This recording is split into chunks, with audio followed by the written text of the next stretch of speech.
Tonight, when the sun goes down, you are going to flip a switch. The room will fill with light. You will not stop for even a second. It is so automatic you do not even think about it. But that one moment is completely different from everything that came before it. All 300,000 years of human history before it. For 99.9% of that time, night meant darkness. Real darkness, the kind where you hold your hand in front of your face and see nothing. No electricity, no bulb, no phone screen. Just the night sky, the stars, and a fire if you were lucky enough to keep one going. So what did people actually do with all those hours? The question sounds simple, but the answer changes how we think about ourselves, about sleep, about stories, about how we became human in the first place. Let's start with fire. Because without fire, none of this was possible. The oldest solid evidence of humans controlling fire comes from Wonderwork Cave in South Africa, roughly 1 million years ago. But fire did not just keep people warm, it completely rebuilt the human day. Before fire, we were like every other animal. When the sun went down, you climbed a tree or found a safe spot and you stayed still. Moving at night meant becoming food. Our eyes are useless in the dark compared to the things that hunted us. Leopards, hyenas, wolves, they could all see just fine at night. We could not. Fire changed that. A campfire creates a circle of safety about 30 feet wide. Predators do not come inside it. Even today, anthropologists studying hunter-gatherer communities have recorded that people who wander away from the fire at night are significantly more likely to be killed. That circle was not just comfort, it was survival. But fire did something even bigger than that. It gave people time. Think about it. Before fire, the useful part of the day ended with the sun. Maybe 12 hours in summer, as few as 8 in winter. Once fire arrived, every single day got 2 to 4 extra usable hours. Every day, for years, for generations. And those hours did not go to waste. In 2014, anthropologist Polly Wiesner published a study in the Proceedings of the National Academy of Sciences. She spent years living with the Ju-Hwansi Bushmen of the Kalahari Desert, one of the last communities on Earth still living something close to the original human way of life. She noticed one thing clearly. Daytime conversation and nighttime conversation were completely different. During the day, 80% of talk was practical. Where to hunt? What plants are ready? Who is doing what? Daytime conversation was basically work. At night, everything shifted. At night, 81% of conversations were stories. People from faraway places, surprising events, how the world began, jokes that made the whole camp laugh. Wiesner wrote that the fireside gathering was where human culture was born. It was the first theater, the first classroom, the first place of worship. This is where humans learned that you can think about tomorrow, that you can imagine things that do not exist yet. That is what separates us from every other creature. But the night was not only about stories. Something else was happening, something science only figured out in our own lifetime: sleep. The way you sleep right now, one continuous block, head down, wake up in the morning, that is not how humans were designed to sleep. In 2001, historian Roger Ekirch published a paper that turned sleep science on its head. He had spent 16 years going through historical records. He found over 500 references, prayer books from the 1400s, court records, diaries, medical texts, ordinary people's letters, even passages in Homer's Odyssey. And all of them mentioned the same thing: first sleep and second sleep. Before the industrial age, people did not sleep in one long stretch. They went to sleep shortly after sunset.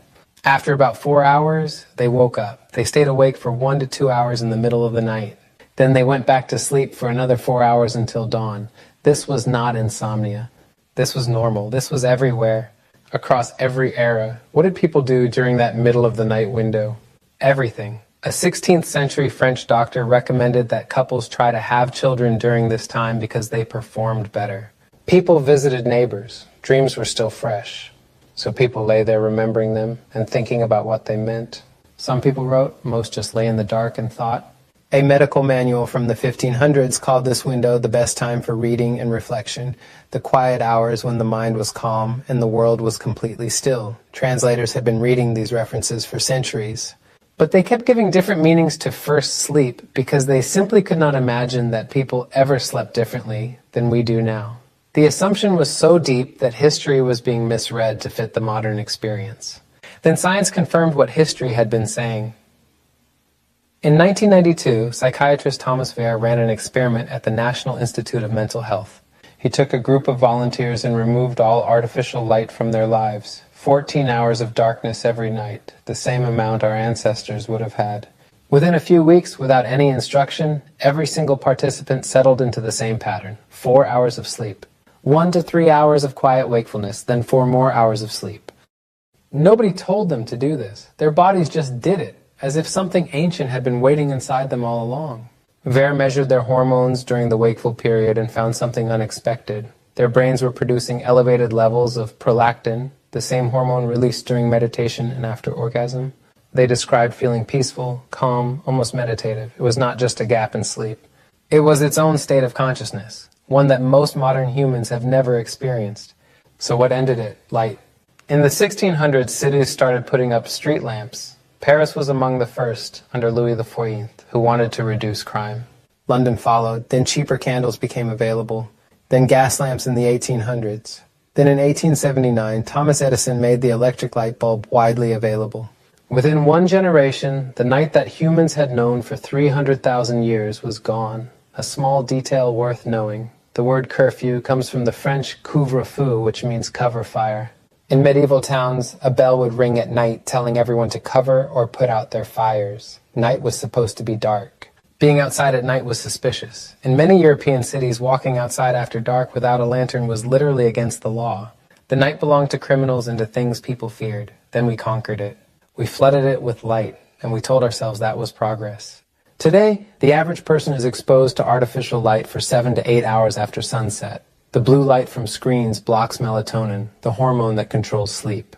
Your brain cannot tell the difference between a light bulb and the sun.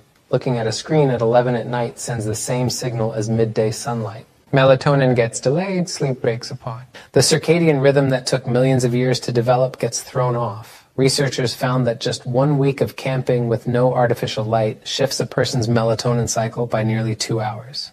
The body starts producing melatonin at sunset again instead of hours later. That is all it takes for 300,000 years of programming to come back.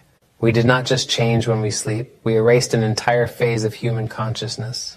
That quiet middle-of-the-night wakefulness, that calm, reflective state that Vere's participants described as peaceful, it no longer exists for most people. In its place, we have insomnia, and we treat it like something has gone wrong. But what if nothing has gone wrong? What if waking up at 2 in the morning and lying there in the dark is not your body failing? What if it is your body remembering exactly what it was built to do? For 300,000 years, your ancestors moved through the night in a rhythm we are only now beginning to understand. They sat around fires and told stories that built entire civilizations. They slept in 2 phases, with a quiet window in between that belonged entirely to thought. And above them, every single night, the Milky Way stretched across the sky. Not something you drove hours to see, just the sky. Always there, they traded none of it. We traded all of it for a light switch, and most of us never even knew what we gave up.